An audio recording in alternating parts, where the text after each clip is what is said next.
अस्सलामुअलैकुम। बोल न्यूज़ में खुशामदीद। मैं हूं गौहर इशरत और मैं हूं आपके साथ अनम जुल्फिकार। हेडलाइंस आपने जानी, बुलेटिन का आगाज करेंगे और आपको बताएंगे कि चांद की तस्वीर जमीन पर आना शुरू हो गई हैं। आईक्यूब कमर ने चांद के गिर्द 3 चक्कर लगा लिए हैं और पहली तस्वीर पाकिस्तान के हवाले कर दी गई है। चांद के मदार में मौजूद आईक्यूब कमर 12 घंटे में चांद का चक्कर मुकम्मल करता है। आपको बताएं कि चांद की तस्वीर जमीन पर आना शुरू हो गई है और आईक्यूब कमर ने चांद के गिर्द 3 चक्कर लगा लिए हैं। कमर की कमर तक रसाई, चांद की तस्वीर जमीन पर आना शुरू हो गयी। मौसूल होने वाली पहली तस्वीर बाज़ाब्ता तौर पर पाकिस्तान के हवाले। तस्वीर में सूरज की रोशनी दिखाई दे रही है। आईक्यूब कमर ने चांद के गिर्द 3 चक्कर लगाए हैं। मिशन 3 से 6 माह तक चांद के मदार में गर्दिश करेगा। चांद के मदार में दाखिल होने वाला आईक्यूब कमर 12 घंटे में चांद का चक्कर मुकम्मल करता है। आईक्यूब कमर चांद के मदार में चांद की सतह से 200 किलोमीटर के फासले से मंजरकशी करेगा। कामयाब मिशन पर चाइना नेशनल स्पेस में खुसूसी तकरीब में चीनी हुकाम ने पहली तस्वीर पाकिस्तानी सफीर खलील हाशमी के हवाले कर दी। आईक्यूब कमर तमाम मुकर्ररा पैरामीटर्स के मुताबिक काम कर रहा है। चांद पर भेजे गए पाकिस्तान के पहले सैटेलाइट आईक्यूब कमर से पहली तस्वीर मौसूल हो गई है। तस्वीर चीनी हुकाम ने पाकिस्तानी सफीर के हवाले कर दी। मिशन के डायरेक्टर रेहान महमूद ने बोल न्यूज से गुफ्तगू में कहा है कि मदार पर पहुंचने के बाद सैटेलाइट डिजाइन के मुताबिक कारकर्दगी का मुजाहरा कर रहा है। बहुत जल्द चांद की जमीन की भी तस्वीर हासिल कर लेंगे। बहुत बड़ी खुशखबरी है सारी कौम के लिए भी और आपके लिए भी कि अल्हम्दुलिल्लाह जो पहला इमेज है हमें रिसीव हो गया है आईक्यूब का। और अब से थोड़ी देर पहले चाइनीज़ के CNS से, चाइनीज़ नेशनल स्पेस एजेंसी ने वो इमेज ऑफिशियली पाकिस्तानी जो एम्बेसडर हैं चाइना में खलील साहब, उनको हैंड ओवर कर दिया है। एक तकरीब हुई थी उसमें और उसी में ही उन्होंने उसकी सेपरेशन और बाकी इमेजेस के बारे में भी डिटेल बताई। तो अल्हम्दुलिल्लाह जो आईक्यूब है उसके सारे कैमरास बहुत अच्छे तरीके से काम कर रहे हैं और वो मून, सन और इसी तरह इंशाल्लाह अब जल्दी मून की सरफेस की भी पिक्चर लेंगे। और अब ये जानिए, वज़ीर-ए-आज़म शहबाज शरीफ ने मुल्की बरामदात को मज़ीद मुसाफ़कती बनाने से मुतालिक फौरी इक़दामात की हिदायत कर दी है। बरामदी शोबे का हर माह में 2 दफ़ा जायजा लेने का ऐलान कर दिया गया है, जबकि वज़ीर-ए-आज़म ने हिदायत की कि गैर रिवायती अशिया की बरामदात से मुतालिक इक़दामात उठाए जाएँ। तिजारत और कारोबार में आसानी की पॉलिसियाँ बनाते हुए निजी शोबे से मुशावरत को यकीनी बनाया जाए। तिजारत और कारोबार में आसानी की पॉलिसियाँ, निजी शोबे से मुशावरत, मुल्क की मईशत तरक्की की जानिब गामजन। वज़ीर-ए-आज़म की ज़ेर सदारत तिजारत के शोबे से मुतालिक अहम बैठक लगी। शहबाज शरीफ ने मुल्क की बरामदात को मज़ीद मुसाबकती बनाने के इक़दामात की हिदायत कर दी। बरामदी शोबे का हर माह में 2 दफ़ा जायजा लेने का ऐलान भी किया। वज़ीर-ए-आज़म ने इंडस्ट्री की ड्यूटी ड्रॉबैक्स फौरी अदा करने की हिदायत करते हुए कहा है कि गैर कानूनी अशिया की बरामदात से मुतालिक इक़दामात उठाए जाएँ। मुल्क की तरक्की में निजी शोबे और सनत का किरदार अहम है। शहबाज शरीफ ने ताकीद की ऑटो सेक्टर की तरक्की के लिए डिलेशन पॉलिसी पर अमल दरामद यकीनी बनाया जाए। बैरून मुल्क पाकिस्तानी मिशंस में तैनात ट्रेड एंड इन्वेस्टमेंट अफसरान की कारकर्दगी जांचने के लिए जामा हिकमत अमली तरतीब देने का हुक्म भी दिया। कहा कि अच्छी कारकर्दगी दिखाने वाले अफसरान की पसराई, जबकि खराब कारकर्दगी दिखाने वालों की सरजनिश और औहदों से हटाया जाएगा। इजलास को बताया गया कि पाकिस्तान और खलीजी ममालिक के दरमियान आज़ादाना तिजारत से मुतालिक बातचीत हतमी मराहिल में है। वजारतों और डिवीजन की जानिब से डिजिटलाइज पर मुंतकली के लिए कारकर्दगी सिफर। वज़ीर-ए-आज़म शहबाज शरीफ की जानिब से शदीद बरहमी का इजहार। शहबाज शरीफ ने वजारत IT को तमाम वजारतों डिवीजन की मैनुअल फाइलिंग से डिजिटल पर मुंतकिल करने की हिदायत की है। वजारत IT तमाम वजारतों की अदाद-ओ-शुमार के साथ रिपोर्ट 1 माह में वज़ीर-ए-आज़म ऑफिस को भेजेगी। वजारत IT ने ऑफिस बल अमर दरामद के लिए तमाम वजारतों डिवीजन को खतूत अरसाल कर दिए हैं। इमदाद नहीं तिजारत, शहबाज हुकूमत की बात दुनिया समझने लगी। पाक सऊदी सरमायाकारी कॉन्फ्रेंस के समरात नजर आने लगे। वजीर तिजारत ने बड़ी खुशखबरी सुना दी। सऊदी और पाकिस्तानी कंपनियों के दरमियान मुआहदा तय पा चुका है। जाम कमाल ने सऊदी सरमायाकारों को पाकिस्तान में कई मिलियन एकड़ ज़राई अराजी ठेके पर देने की खबरों की तरदीद करते हुए कहा कि ऐसा कुछ भी नहीं है। ज़राअत के शोबे में जो सरमायाकारी होगी वो दोनों ममालिक के सरमायाकार अपने फायदे को देखते हुए तय करेंगे। महंगी बिजली से सताए अफराद के लिए खुशखबरी सामने आ गई है। सोलर पैनल की कीमतों में नुमाया कमी हुई। फी वॉट कीमत 37 रुपए तक गिर गई है। सोलर पैनल डीलर का कहना है कि बेतहाशा सप्लाई मौजूद होने के सबब रेट्स गिरे हैं। सिर्फ 6 माह में सोलर पैनल की कीमतें 30% कम हो गई। महंगी बिजली से सताए अफराद के लिए खुशखबरी सामने आ गई है। सोलर पैनल की कीमतों में नुमाया कमी देखने में आई है, जबकि फी वॉट कीमत 37 रुपए तक गिर गई है। सोलर पैनल डीलर्स का कहना है कि बेतहाशा सप्लाई मौजूद होने के सबब रेट क्रैश हुए हैं। सिर्फ 6 माह में सोलर पैनल की कीमतों में 30% कमी हुई। पाकिस्तान स्टॉक एक्सचेंज में मुस्बत रुझान, 100 इंडेक्स 73,000 तक पहुंच गया। दूसरी जानिब डॉलर की कीमत गुज़श्ता रोज पर बरकरार रही। पाकिस्तान स्टॉक मार्केट में पहले सेशन का अख्तिताम। पाकिस्तान स्टॉक मार्केट का इंडेक्स नई बुलंद सतह पर पहुंच गया। पहले सेशन के अख्तिताम पर 608 पॉइंट्स का इजाफा हुआ। मार्केट में इंडेक्स 73,266 पॉइंट्स तक ट्रेड हुआ। KSE 100 इंडेक्स 73,449 की नई बुलंद सतह तक भी ट्रेड हुआ। इंटरबैंक में डॉलर की कीमत गुज़श्ता रोज की कीमत 278 रुपए 20 पैसे पर बरकरार रही। सोने की कीमतों में बड़ा इजाफा हो गया है। 10 ग्राम 3,944 और फी तोला सोना 4,600 रुपए पर महंगा हो गया है। इजाफे के बाद 10 ग्राम सोने की कीमत 2,09,019 रुपए हो गई है। फी तोला सोना 2,43,800 रुपए का हो गया। नॉन फाइलर्स की सिम बंद नहीं हुई तो उन पर होगा नए टैक्स का वार। हुकूमत ने नादहिंदगान की इजी लोड को मुश्किल बनाने का फैसला कर लिया। हर दफा लोड कराने पर 2.5% विद होल्डिंग टैक्स काट लिया जाएगा। फैसले पर अमल दरामद 15 मई से शुरू किए जाने का इम्कान है। ये फैसला लाखों अफराद की सिम्स बंद कराने में नाकामी के बाद किया गया है। इनकम टैक्स तो देना पड़ेगा, नहीं तो वार नया सहना पड़ेगा। नॉन फाइलर्स की सिमें बंद कराने में हुकूमत की मुश्किलात के बाद हुकूमत ने नए अंदाज से वसूली करने का फैसला कर लिया। नॉन फाइलर्स के मोबाइल और डाटा लोड पर इजाफी टैक्स लगाए जाने का इम्कान है। नॉन फाइलर्स की सिम पर 2.5% विद होल्डिंग टैक्स भी लगाने का फैसला कर लिया गया। नॉन फाइलर्स का डाटा PTA को हवाले किया जा चुका है। नई वसूली 15 मई से शुरू होने का इम्कान है।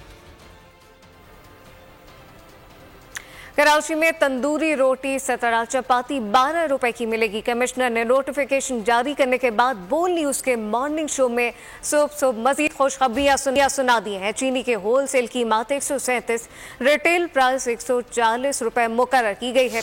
चक्की का आटा 123 रुपए किलो फरोख्त किया जाएगा। जबकि इस वक्त आपको बताएं कि कराची में तंदूर रोटी 17 चपाती 12 रुपए की मिलेगी। कमिश्नर ने नोटिफिकेशन जारी कर दिया। नोटिफिकेशन जारी करने के बाद बोल न्यूज के मॉर्निंग शो में खुशखबरी सुना दी। चीनी के होलसेल कीमत 137, रिटेल प्राइस 140 रुपए मुकर्रर हो चुकी है। जबकि चक्की का आटा 123 रुपए किलो फरोख्त किया जाएगा। इस वक्त आपको बताएं कि कमिश्नर सैयद हसन ने खुशखबरी सुनाई। कराची में तंदूर रोटी 17 चपाती 12 रुपए की मिलेगी। कमिश्नर ने नोटिफिकेशन जारी करने के बाद यह खुशखबरी सुनाई। तो मुल्क भर में आटे की कीमत में कमी हो गई, लेकिन रोटी सस्ती नहीं हुई। क्या आवाम इससे मुतमईन है? आटा सस्ता होने से आवाम को क्या फवायद हासिल हो रहे हैं, ये जानते हैं साद शरीफ की इस रिपोर्ट में। कराची में आटा सस्ता, रोटी और महंगी। गैस किल्लत से शहरियों की तंतु रवानी। गरीब आवाम कहाँ जाए? शहरियों का कहना है जब किसी चीज के रेट ऊपर जाते हैं तो उससे मुतालिक हर चीज महंगी हो जाती है, लेकिन जब कोई चीज सस्ती की जाती है तो आवाम को रिलीफ नहीं दिया जाता। रोटी में कोई मजीद वो नहीं आई है, इसलिए कि रोटी अभी भी वो 25 से 30 रुपए की दे रहे हैं। जब आटा 100 रुपए हुआ है तो उनको मजीद रोटी 10 रुपए की चपाती देनी चाहिए। और बहुत ज्यादा परेशानी, आपको पता है महंगाई इतनी है और 2 वक्त की रोटी घर चलाना बहुत मुश्किल है। इस चीज के रेट बढ़ जाते हैं हमारे मुल्क में, उस चीज के रेट कम नहीं होते, और होते हैं तो 2, 3, 4 रुपए कम हो जाते हैं, और बढ़ते हैं तो 20, 30, 40, 50 रुपए बढ़ जाते हैं।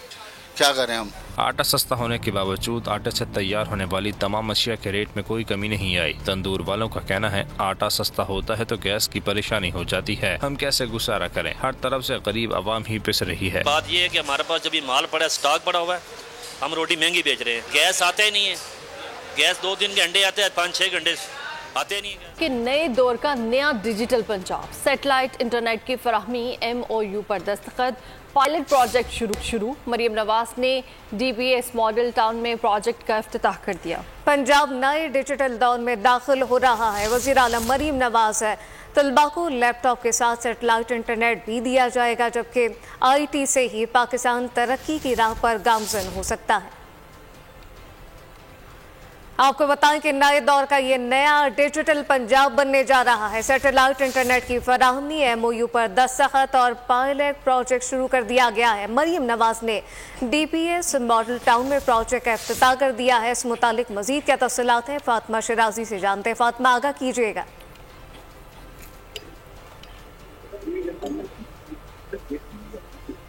जी बिल्कुल, वज़ीर आला पंजाब ने मरियम नवाज ने क्लिनिक ऑन व्हील का जो है वो इफ्तिताह कर दिया है और इसमें MOU भी उन्होंने दस्तखत किए। उसके बाद DPS मॉडल टाउन में पायलट सैटेलाइट इंटरनेट प्रोजेक्ट का इफ्तिताह कर दिया और उन्होंने इसके बाद मीडिया ब्रीफिंग के दौरान ये बताया कि सैटेलाइट इंटरनेट की फ्राहमी और डिजिटलाइजेशन के अमूर पर तबादला ख्याल है। और इसमें अगर पहले फेज की बात की जाए तो इसमें पहले फेज में मुल्क भर के 5000 स्कूलों को वो सैटेलाइट इंटरनेट की फ्राहमी का आगाज कर रहे हैं। इसके अलावा पंजाब नए डिजिटल दौर में भी दाखिल पंजाब नए डिजिटल दौर में दाखिल हो रहा है। फातिमा शिराजी, बहुत शुक्रिया। पंजाब को स्याह दौर से निकालकर तरक्की की जानिब ले जा रहे हैं। साबित कर दिया है कि कंटेनर्स एहतजाज के लिए नहीं, इलाज के लिए भी इस्तेमाल किया जा सकता है। वज़ीर आला पंजाब मरियम नवाज का तकरीब से खिताब। कहा, अवाम को सहूलियात की फराहमी के लिए इक़दाम किए जा रहे हैं। क्लिनिक ऑन व्हील प्रोजेक्ट शोबा सेहत को मुकम्मल तौर पर बदल देगा। गुज़िश्ता दौर में इस मंसूबे को बंद कर दिया गया था। हम शहबाज शरीफ और नवाज शरीफ के मंसूबों को दोबारा से शुरू कर रहे हैं।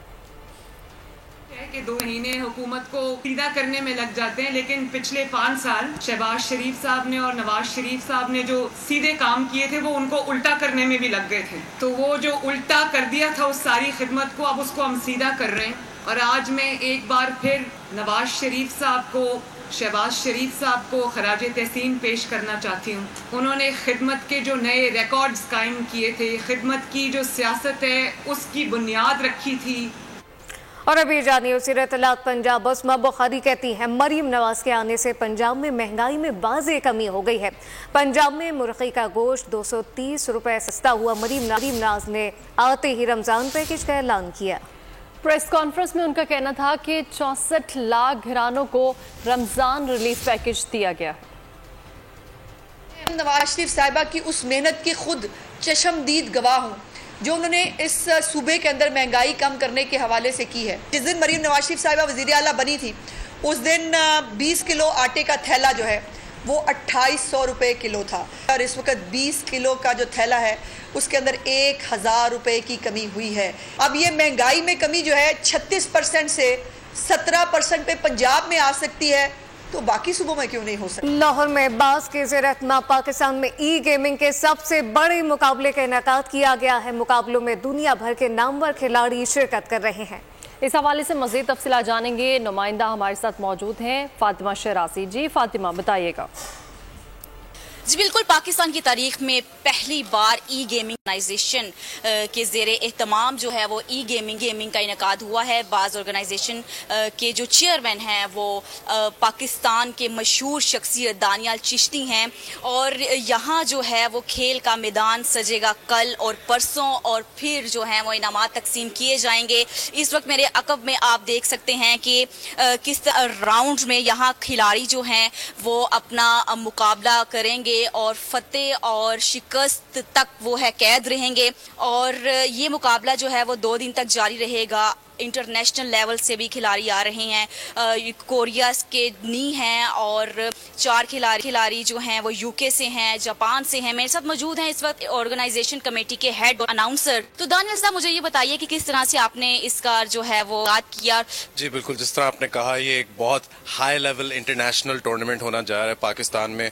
इस तरह का टूर्नामेंट पहले नहीं हुआ, स्पेशली ई स्पोर्ट्स में, जहाँ पे इस लेवल के इंटरनेशनल प्लेयर्स आके जो फॉर्मर वर्ल्ड चैंपियंस हैं। देखें, पाकिस्तान में भी वर्ल्ड चैंपियंस हैं, पाकिस्तान में भी ऐसे प्लेयर्स हैं जो पूरी दुनिया में जाके पाकिस्तान का नाम रोशन करते हैं। जैसा आपने कहा दानियल चिश्ती साहब, ये इनकी विजन है, सिर्फ उनका शौक नहीं है, इनके विजन है, ये इनका पैशन है, यही वो करना चाहते हैं। प्लेयर्स को प्रमोट करना, बिल्कुल प्लेयर्स को प्रमोट करना, इस खेल को प्रमोट करना, क्योंकि देखें पाकिस्तान में खेल की कमी है, स्पोर्ट्स की कमी है। एक ही स्पोर्ट है जिसको सारी तवज्जो दी जाती है, जबकि हम बहुत ज़्यादा स्पोर्ट्स में बहुत अच्छे हैं और इस स्पोर्ट में तो हम वर्ल्ड चैंपियंस हैं। तो यही बाज़ गॉन्टलेट का मकसद है कि 16 पाकिस्तान और पूरी दुनिया के बेस्ट प्लेयर्स को एक जगह में लाएं और इसी जगह में हम लोग ऐसा शो दिखाएं, इस जिस आपने कहा अरीना में शो दिखाएं कि लोग कभी ना भूलें ई स्पोर्ट्स के बारे में, कभी ना भूलें कि पाकिस्तान ई स्पोर्ट्स में नंबर 1 है। बहुत ही मजे का जो है वो खेल होने जा रहा है 2 दिन के लिए और इंटरनेशनल लेवल पे पाकिस्तान का बहुत अच्छा इमेज आएगा और यकीनन पाकिस्तान में पहली दफा ऐसा हो रहा है कि ई गेमिंग का इनकाद हुआ है और यकीनन जो है ये बहुत ही अच्छा इमेज भी बनेगा और खुसूसी तौर पर खिलाड़ी जो हैं, प्लेयर्स जो हैं वो प्रमोट होंगे, क्योंकि गवर्नमेंट लेवल की अगर बात की जाए तो सिर्फ 1 से 2 गेम्स है जिसमें प्लेयर्स को प्रमोट किया जाता है, लेकिन ये बाज ऑर्गेनाइजेशन का बहुत ही अच्छा इनिशिएटिव है जो उन्होंने लिया। बहुत शुक्रिया। और आपको बताएं, पाकिस्तान और आयरलैंड के दरमियान पहला T20 मैच आज खेला जाएगा। पाकिस्तान और आयरलैंड के दरमियान 3 मैचेस पर मुश्तमिल सीरीज में से पहला T20 इंटरनेशनल आज खेला जाएगा। कौमी टीम का डबलिन में पहला ट्रेनिंग सेशन हुआ जिसमें पाकिस्तानी क्रिकेटर्स ने भरपूर हिस्सा लिया है। सीरीज की ट्रॉफी की रुनुमाई कर दी गई है, जबकि पाकिस्तानी वक्त के मुताबिक मैच आज शाम 7 बजे शुरू होगा। पाकिस्तान क्रिकेट टीम के फास्ट बॉलर मोहम्मद आमिर को भी आयरलैंड का वीज़ा मिल चुका है। मौसम की सूरत हाल का जिक्र करें, आपको बताएं कि मुल्क में बारिश के एक और सिस्टम की एंट्री। इस्लामाबाद और खैबर पख्तूनख्वा में बादल बरस पड़े। हरीपुर, मानसेरा, बालाकोट में गरज चमक के साथ तेज बारिश हुई। मानसेरा, वादी का खान, नारान में भी मौसम सर्द हो गया है। महकमा मौसमियात ने बालाई पंजाब और बलूचिस्तान में भी आज और कल तेज बारिश की पेशगोई कर दी है। मुल्क में बारिश का नया सिस्टम, कहीं मूसलाधार बारिश, कहीं रिमझिम। रावलपिंडी और इस्लामाबाद को घने बादलों ने घेर लिया। मुख्तलिफ शहरों में बारिश और जालाबारी से गर्मी का जोर टूट गया। खैबर पख्तूनख्वा में भी बादल बरस पड़े। मानसेरा, बालाकोट में गरज चमक के साथ तेज बारिश। वादी कागान, नारान में भी मौसम सर्द हो गया। अटक और बन्नू में हल्की बारिश। गर्मी की शिद्दत कम होने से शहरियों के चेहरे खिल उठे। महकमा मौसमियात ने बालाई पंजाब और बलूचिस्तान में भी आज और कल तेज बारिश की पेशगोई कर दी। पानी बरसने से दर्जा हरारत गिरने की तवक्को है। सिंध और पंजाब के मैदानी इलाकों में गर्मी की लहर बरकरार रहेगी। हीट वेव का खदशा भी जाहिर किया गया है। और अभी आपको हम खबर देंगे, सरमायाकारी बोर्ड को नए कारोबार के आगाज के लिए आसानियां पैदा करने का हदफ। वज़ीर आज़म की ज़ेर सदारत कारोबार में आसानी से मुतालिक इजलास हुआ है। अहम इजलास की मजीद क्या तफसीलात हैं, फहद चौधरी से जानते। जी फहद। जी देखिए, वज़ीर आज़म शहबाज शरीफ की ज़ेर सदारत एक अहम इजलास हुआ है जिसमें कारोबार में आसानियां पैदा करने और सरमायाकारी में इजाफे से मुतालिक जायजा लिया गया है। वज़ीर आज़म ने इस इजलास से खिताब में कहा कि पूरी दुनिया में सरमायाकारी वहाँ की जाती है जहाँ कारोबार में कम से कम रुकावटें हों और खुसूसी सरमायाकारी सहूलत काउंसिल ने पॉलिसियों के तसलसल और मुल्क की माशी बहाली के हदफ के उसूल में बेहतरीन मुआविन किरदार अदा किया है। वज़ीर आज़म ने कहा कि ऐसा तरीक़ाकार तजवीज़ किया जाए कि सरमायाकारों और नया कारोबार शुरू करने वाले अफराद को कम से कम रुकावटों का सामना करना। फहद, बहुत शुक्रिया। न्यूज स्टूडियो से वक्त इतना ही। मजीद खबरों और अपडेट्स के लिए विजिट कीजिए हमारी वेबसाइट bolnews.com और देखते रहिए बोल न्यूज।